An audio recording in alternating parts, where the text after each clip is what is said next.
Case mes e medio despois do afundimento en Terranova do Villa de Pitanxo, as familias dos 12 mariñeiros que continúan desaparecidos recibiron esta mañá outro duro golpe. O Goberno non intentará recuperar os cadáveres. Nos entendemos que calquer operativo que poñamos en marcha que non garantice o obxectivo da recuperación dos corpos, que non teña ese éxito, pois non podemos leválo a cabo. Segundo o responsable da Mariña Mercante, a única opción para rescatar os corpos pasaría por reflotar o barco, algo que tampouco é posible.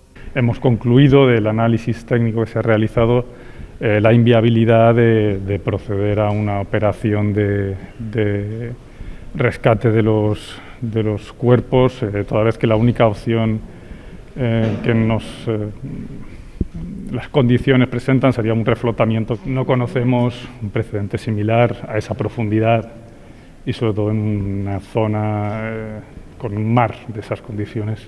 Así que no lo conocemos. El barco también es un barco de un porte considerable, son 50 metros. Descartados os intentos de rescate dos cadáveres dos desaparecidos, o Goberno desbota tamén intentar baixar con robots a zona na que se cree está o Villa de Pitanxo para obter imaxes do pecio.